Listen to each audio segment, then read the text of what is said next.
Welcome to Focus on the Five, conversations with Baldwin County business leaders and entrepreneurs, brought to you by Josh Knoll of Gulf Coast Financial Advisors. And now, Josh Knoll.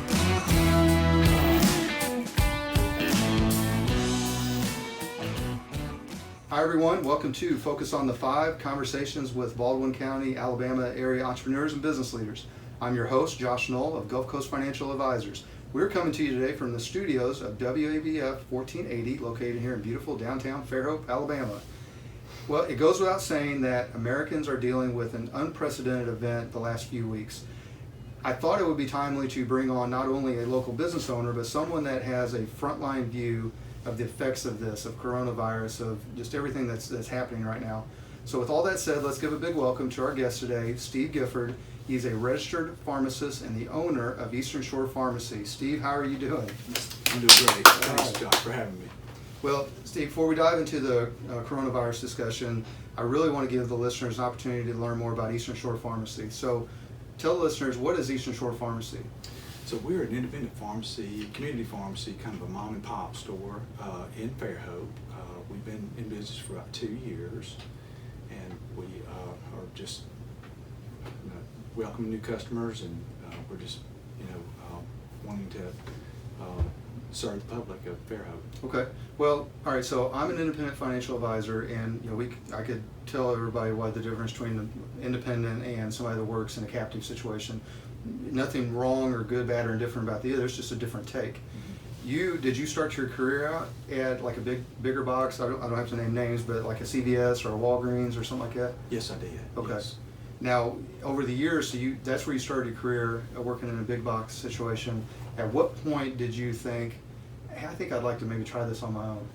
I've sort of always wanted to do that on my own, do an independent pharmacy, and over the years I've just never done it. But then I worked for a big box for several years, and I didn't have the chance to talk to patients as much as I wanted to, and get to know them as well, and build relationships. So being independent, you can do that. Well, did you feel at the big box that a lot of times customers were kind of treated like a number? Is that fair? Yeah, I'd say so. Just because of the metrics and all the things you have to do, whereas you can get to know people a little bit better in my setting. Well, I can tell you just from a physical setting, and I don't mean to pick on anybody, and we have listeners that are pharmacists that work at big box, right? It's a wonderful career, but a lot of times when you go in there, man, their head is down, and they hardly have time to even look up and say hi. I mean, it's kind of a fast-paced kind of thing. When you walk in Eastern Shore Pharmacy, I've never been through the drive-through or been in there and not seen you, and you hadn't had an opportunity to say hi. Mm-hmm. There's a little different functionality there. Absolutely, yes, it is. And we know our customers, we know by name, and we want to know our customers and how to help them with their health care. Okay. Now, as opposed to a big box pharmacy, as an independent, do you have access to all the same supplies and medicines and all that? Tell us the listeners about that. Yes, even more. I can probably get things that they can't get because I can deal with a lot of different suppliers, and they usually have to just deal with one, the corporate. So they have to deal with the mothership, but you're kind of like me on the insurance side. I can broker out, not that you broker out, but so you can go to different companies that maybe have solutions for your customers that maybe is not something run of the mill. Correct. Okay. Yes, we definitely can do that. So we can pull from a lot of different companies and get things that maybe hard to find other places. Did you know that going in as an independent? Had you done a lot of research? I did a lot of research. Planned it for a couple of years before it takes a lot of preparation to get it up and off the ground. Well, I'm going to take a guess. Like in my line of work, you got to kind of prove you're valid before you're valid to get some of these contracts, which is kind of a strange thing to navigate, but you got to prove that, hey, I know I haven't produced anything with you yet, but this is what I'm doing. This is my business plan, and I will produce. Did you have to, is that kind of the same thing with some of the suppliers? Or you just give them a call and they tell them what you're going to do? How's that work?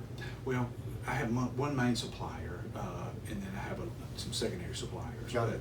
You basically sign up with them, and you have to do so much business per month and whatnot. But really the biggest thing is signing up with all the insurance companies to be able to bill their claims. That's part of the biggest thing and the longest process. Is your supplier specifically designed to service independent pharmacies? Yes. Yeah, absolutely. That's what I figured. Mm-hmm. And so you've been a pharmacist for 30 years. About 30 years. Yeah. Why 30 years ago did you decide to be a pharmacist? My dad was a physician in a small town, and Mississippi, right? In Mississippi, correct. And so I sort of followed in his footsteps in healthcare. I knew I wanted to do something in the medical field, and I enjoyed this, and so I went to pharmacy school, and I've loved it. Well, so if your dad was a general practitioner in a small town, he knew everybody, and everybody knew him. Right. Right. So when people would, you were growing up, was he a doctor from when you were a kid, or did that come later in life? Did you see it from the ground floor? Absolutely. So you saw him helping people out on the weekends, Nights, when they didn't have money, Mm-hmm. nights. Absolutely. Did he ever have to take, what's that movie, Mark? Doc Hollywood. Did he ever take like a pig or a hog for payment? I think he did take a lot of things for payments. I think different things that you wouldn't, instead of money. Well, but you've seen that firsthand. So instead of having a, let's say a surgeon for a dad or something like that, where you didn't really get to see the interaction face to face, were you around that atmosphere quite a bit growing up? I mean, Yes, I was. He did house calls when I was very young, and then when I was with him at the hospital, I hung out at his practice all the time, so I was with him all the how many time. years was he a doctor? About 30 years. About 30 years. Built a lot of relationships, I bet. He did. He used to deliver babysit, bones, all those things. Yeah, Back really. when doctors did that, it wasn't so specialized as it is now. Well, and you got to see that personal touch from the beginning. Do you think that kind of formed what you eventually wanted to do with your career? I think it did. Yeah, it really had a powerful impact on me. Well, when you started, where did you go to pharmacy school? So I went to Sanford University Pharmacy School That's in Birmingham. Yeah, I'm not originally from here, but I'm figuring it all out. We've been down here going on 6-7 years. We met you actually, I think, right after you had opened. My wife found your pharmacy, and she won't go anywhere else now for what that's worth. When you went through school and you started your career, I know that as an independent pharmacist, things are a little different just fundamentally, but in a broad sense, how has the industry changed for pharmacists over the years? What have you seen? Well, most of the claims used to be, insurance claims were cash, not insurance, and that was a little bit of insurance, but now it's almost all insurance. Right. But also the prices of drugs have gone way up, and I think that's probably because of the insurance companies. It's kind of the insurance companies have more of a presence, so the medicine gets more expensive, and then the medicine gets more expensive, so the insurance companies have more of a presence. That's correct. Kind of a self-fulfilling prophecy, I think they call that. What? How is it dealing with insurance companies? It's it's a little bit tough, but we have some things in place right now, and we're going to talk about that in a minute about the patient choice bills before the Alabama legislature right now. I want to tell you about that. That has to do with insurance companies. Let's talk about it. Okay. Yeah. Well, what it is, it causes it gives the patients a choice, basically what it does. So right now they might have to go to mail order. They might have to go to a certain pharmacy. Some of the what we call middlemen and insurance companies sort of partner together, and what they do is they might direct people to a particular pharmacy that they own. So what we're trying to do is just get a level playing field so that we can patients can go where they want to go, not be forced into mail order, unless they like it. If you like mail order, then plenty of people do, then you can go to mail order. So, but we are looking for a level playing field, and so we have a bill called the Pharmacy Patients' Right to Choose Bill, and so we're trying to get everybody to talk to our state senator, Chris Elliott, or Joe Faust, our representative, to urge them to pass this in the Alabama legislature. So correct me if I'm wrong, what you're saying in Alabama, the bill basically would provide education so people understand there's a choice Exactly. when they're with their medicine needs. Yes. Because right now they're being shoehorned certain directions. They're being steered to different places, and that's not always where they want to go. It's not the most convenient place. Just give the patients a choice and let them go where they want to, and then they pay the same place everywhere they go, and they don't have to go to mail order, and they don't have to go to a certain pharmacy. They go where they want to go. Perfect. All right, so you grew up in Mississippi, small town, right? And then you went to college in Birmingham. Were you pretty familiar with Birmingham by the time you went to college? Was it a culture shock at all? Like it was? So I came from, Jen and I came from, well, I did. She came from the city, but I came from nowhere. So going to Springfield, Missouri, a town of 100,000 then, was like, wow, this is a big city. How'd that feel when you went to Birmingham? Feel the same way? Yeah, it did. I'm from a small town, and I loved Birmingham, though. It was great going to Sanford. And It's a beautiful campus. I've been up there for a training one time, and I thought, wow, this is really spectacular. When you came out of Birmingham, when your first job as a pharmacist, did you stay in Birmingham?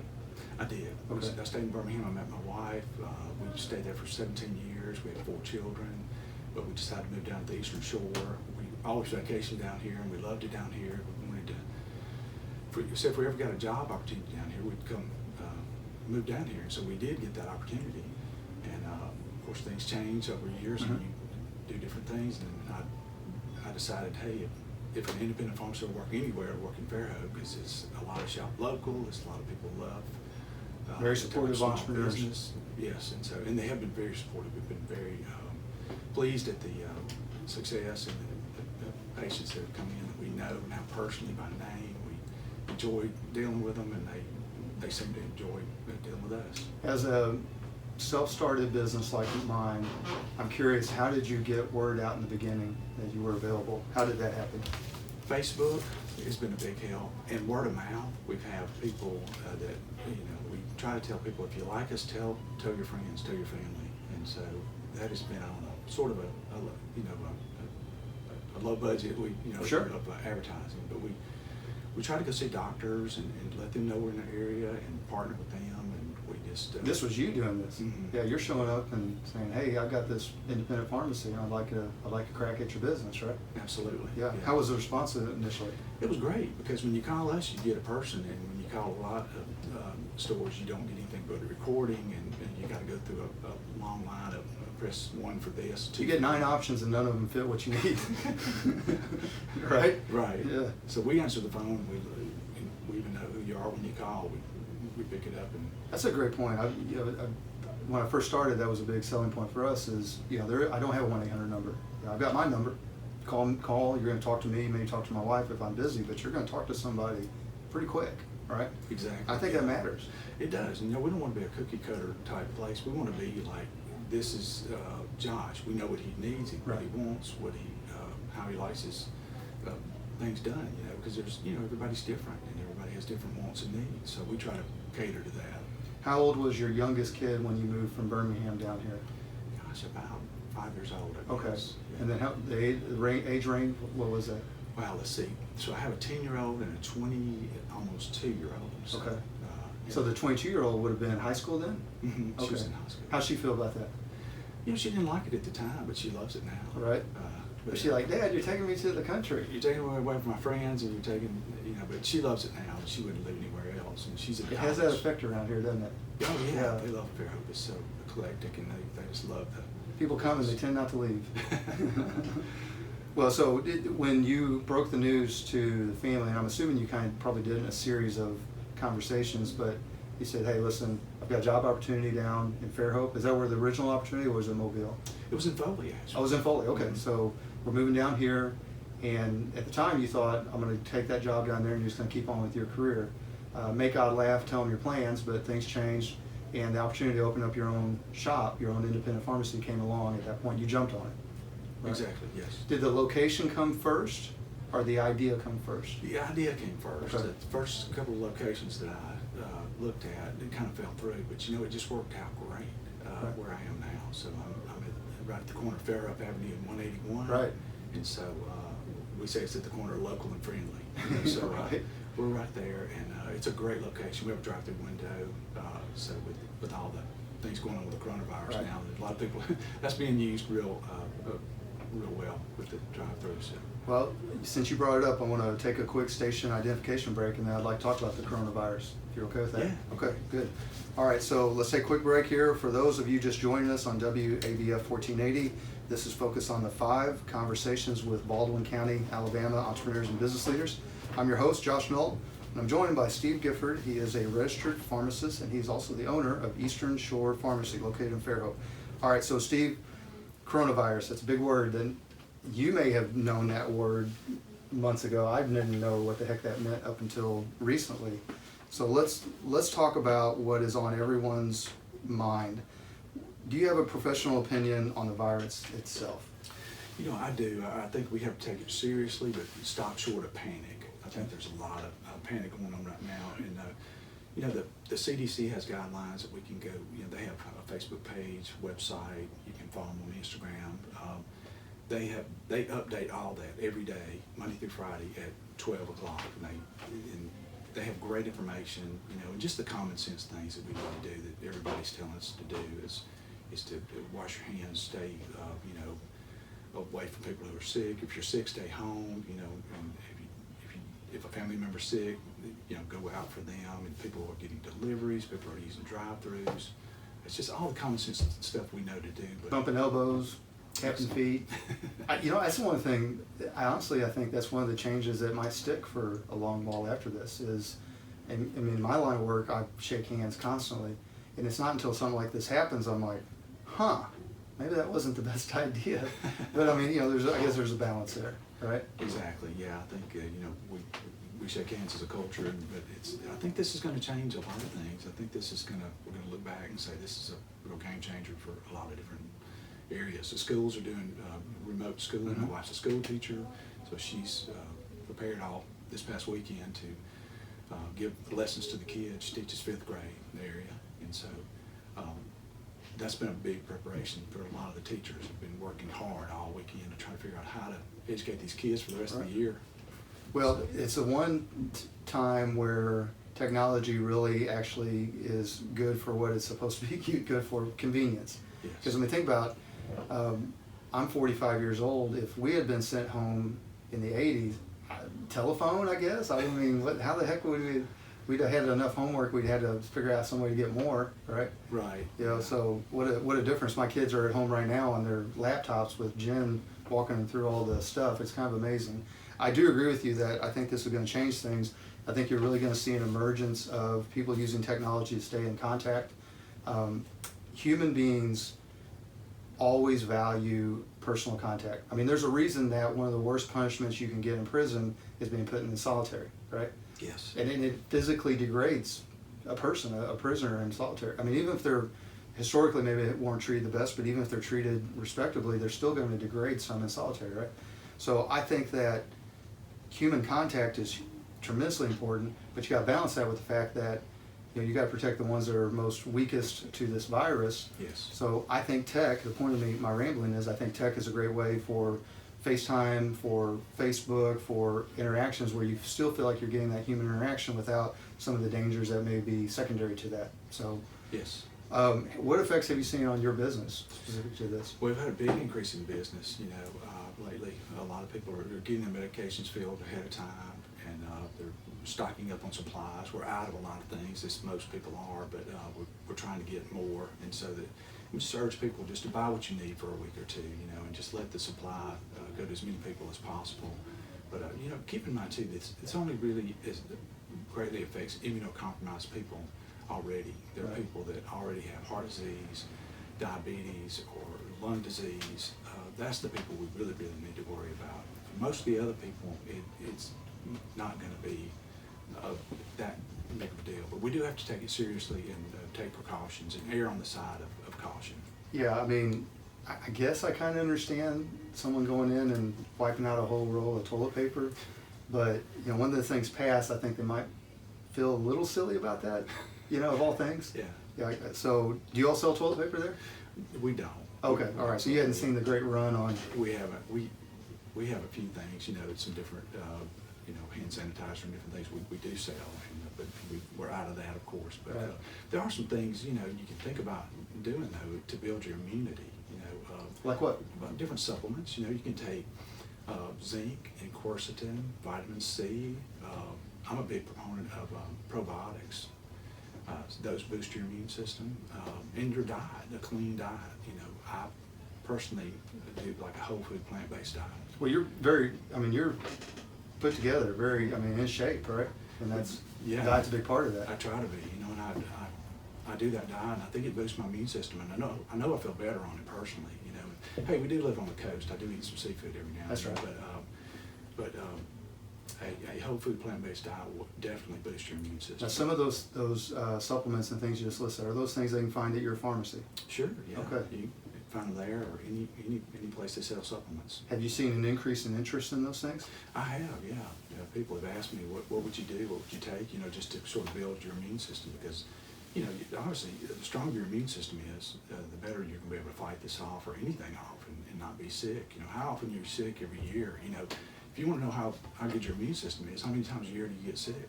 Right. Because there are some people that really don't get sick that much. Sure. They have a very strong immune system. I used to be that way till I had kids. Yeah. Little petri dishes get me every year. Yeah, they do tend to carry it back and forth. So.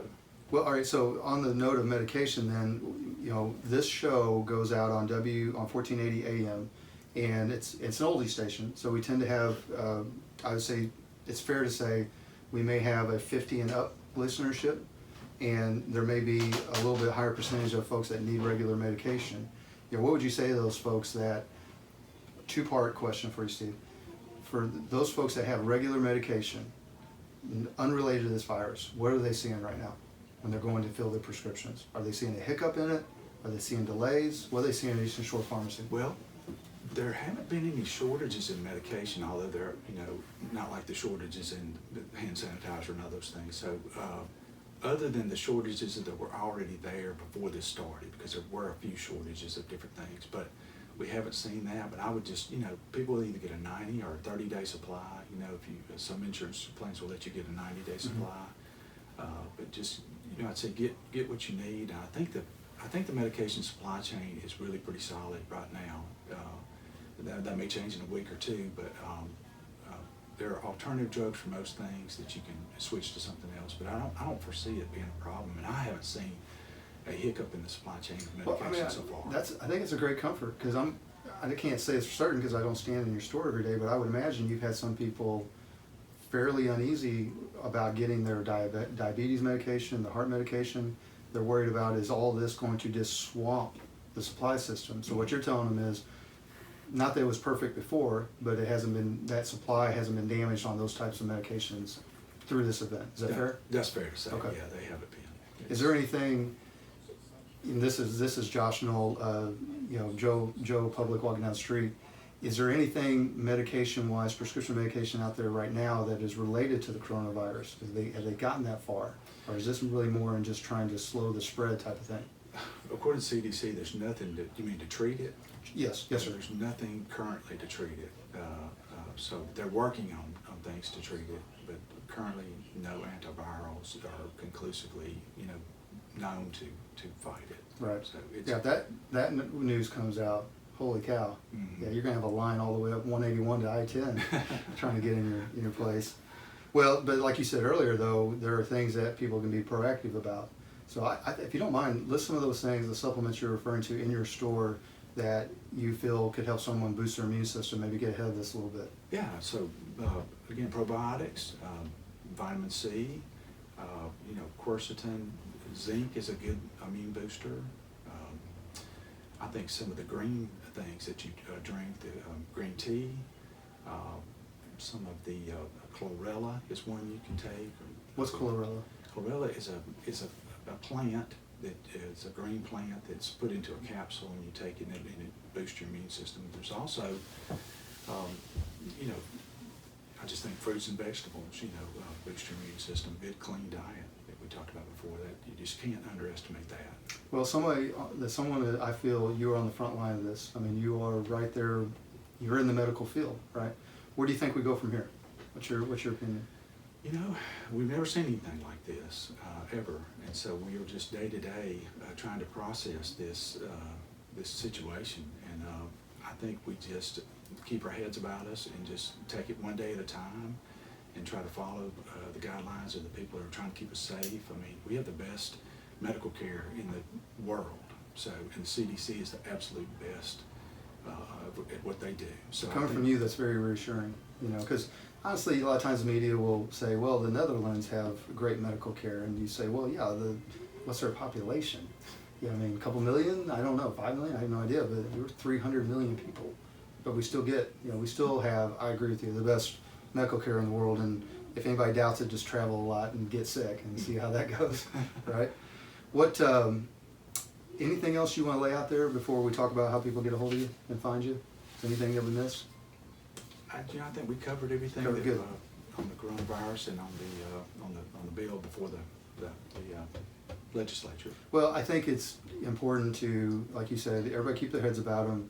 If you're in a position to be able to help people, young, healthy, whatever it may be, get out there and do it. I think. I think I've really been impressed with several of the postings on Nextdoor, which is a neighborhood site, and on Facebook. Hey, I'm young, I'm available. If somebody needs me to get groceries, I'd be happy to go get them, drop them off. And I think that matters, because I came from a huge family. My wife came from a huge family. When you have a huge family, you have people that are older, and I think sometimes people forget when people get older and potentially a little bit more feeble. Simple things like getting to the car, going to the grocery store, or the pharmacy, and getting these things and getting back can be problematic. Well, add on to that the fact that you're walking out in a very scary environment for something that is potentially affecting you more than the rest of the population, right? Yes, yeah, exactly. We have a great community around here, and I think people are really willing to help other people, and that's the beauty of living somewhere like Fairhope, where it's such a small, tight-knit, local community. Well, I don't know if you understand how much you're helping people by coming on and doing this, because there's going to be some folks listening to this. Take a deep breath, realize they've got a local source, they've got somebody they come in and talk to. You're extremely knowledgeable, 30 years of experience, they can find you, and they have a conversation. And again, personal interaction, communication, it means a lot, especially in a time like this. Absolutely. So on that note, what's your physical address? We gave a general. What's your physical address? So we're at 20489 State Highway 181 in Fairhope, right there at Fairhope Avenue and 181. Mm-hmm. And so, Right across from Walmart. Yes, right across from Walmart, right across from the gas station that's in front of Walmart. And so we have a Facebook page, just Eastern Shore Pharmacy. You can find us there. We have a website, easternshorepharmacy.com. And you can reach me at my email if you want to reach me at steve@easternshorepharmacy.com. But just the best thing to do is come by, be it through the drive-thru or come in and just see our place and talk to us. And we get a lot of people that come in and say, I didn't even know you were here. I would have been coming here a long time ago if I'd known you were here. So we're the best kept secret in town, I guess. Well, we're going to change that. we're going to work on changing that. Because the point of this show is to support local, because local supports you. I mean, that's really the root of the show. Because if we keep our dollars around here, we all do better. That all the money stays in the community, and businesses like yours, businesses like mine. When I do have a profit or I have an income, it tends to stay around here, and that matters. Absolutely. Right? Yes, So couldn't agree more. Now we talked about the bill earlier, but is there any other particular promotions or events you have coming up? Anything along that lines, other than just come and visit Steve at the Eastern Shore Pharmacy? Yeah, that's basically it right now. We don't have any upcoming events or anything, but just come by and see us and talk to us, and we'd love to meet you and know who you are and see if it'd be a good fit, if we can help you with your health care and your medications. We'd love to have you. Well, if you heard this radio broadcast and you go in there, make sure that you tell Steve that you heard him on the radio. So, all right. Well, Steve, on that note, I'm going to go ahead and start wrapping up the show. Anything else? If you're a regular listener to the show, then you know that we also film our conversation and release it across multiple social media platforms. So if you're watching this video and you'd like to reach out to either Steve or myself to send us a message. Lastly, if you're a Baldwin County, Alabama area entrepreneur or business person, you'd like to have a conversation like this one, why don't you reach out to us? Especially, I'm throwing this in there, I think right now, people like yourself that can bring real value and conversation about the coronavirus, that's really important right now. I'm so happy that you came in and were able to share some of that. Thank you for having me. I want to thank you. So that was our guest, registered pharmacist Steve Gifford. That's the Eastern Shore Pharmacy in Fairhope, and he joined us today. I want to thank him. I want to thank all of you out there that have been listening. I am Josh Knoll of Gulf Coast Financial Advisors, and this has been Focus on the 5. Thank you all, and have a great day. Bam. 29 minutes. You did it.